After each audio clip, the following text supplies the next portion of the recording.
Kalau ditanya siapa sebenarnya lebih capek antara laki-laki atau perempuan, jujur aja, yang paling capek itu justru laki-laki. Mungkin banyak perempuan bakal protes, lah, kita ini juga kerja, ngurus anak, ngurus rumah, semua dikerjain. Benar, tapi coba dengar dulu sampai habis, biar kamu paham kenapa laki-laki sering lebih lelah dari yang kelihatan. Seorang pria dari muda sampai tua pikirannya nggak pernah lepas dari keluarga. Setiap hari waktunya habis buat kerja. Uang yang dia hasilkan pun jarang dia pakai buat diri sendiri. Semuanya buat istri, anak, dan rumah. Yang tersisa cuma kerutan di wajah dan tubuh yang makin lama makin lelah. Kenapa banyak yang bilang pernikahan itu kayak kuburan kehidupan? Karena bagi laki-laki, gimana pun dia tetap salah di mata orang. Kalau wajahnya terlalu ganteng, dibilang genit. Kalau kurang menarik, dianggap nggak laku. Kalau gajinya pas-pasan, dibilang nggak becus. Kalau gajinya besar, malah dicurigai punya mainan lain di luar rumah. Akhirnya dia bingung, hidup ini harus dijalani seperti apa. Waktu muda, dia berjuang buat istri dan anak. Udah tua, masih harus mikirin masa depan anak-anaknya. Kayak hidupnya cuma buat orang lain, bukan buat dirinya sendiri. Coba lihat kenyataan. Kalau keluarga hidupnya susah, yang disalahin siapa? Bukan istrinya, tapi suaminya.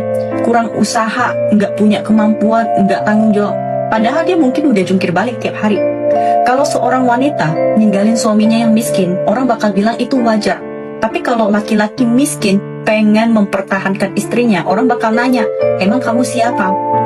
Giliran dia sukses, punya uang, dan pengen bahagia lagi, langsung dibilang nggak setia. Kita sering teriak kesetaraan gender, tapi coba lihat kenyataannya.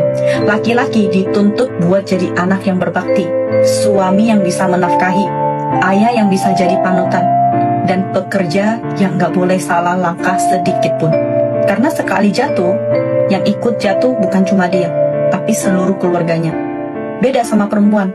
Kalau dia memutuskan untuk istirahat di rumah, nggak ada yang nyalain. Tapi kalau pria kehilangan pekerjaan, semua mata langsung menghakimi. Makanya banyak pria sekarang pulang kerja bukan langsung ke rumah, mereka duduk dulu di kendaraan, merokok, diam. Karena cuma di situ dia bisa jadi dirinya sendiri, tanpa harus jadi ayah, suami, atau anak. Begitu pintu rumah dibuka, dia langsung kembali jadi sosok yang semua orang bergantung padanya. Tapi nggak ada satupun tempat buat dia bersandar. Jadi buat para istri, kurangin sedikit keluhan, tambah sedikit pengertian. Dia mungkin nggak selalu romantis, tapi dia capek bukan karena nggak cinta, melainkan karena terlalu banyak menanggung semuanya sendirian. Berilah dia sedikit perhatian dan dukungan. Jangan sampai orang yang diam-diam berjuang untuk kamu akhirnya mati rasa dan berhenti peduli.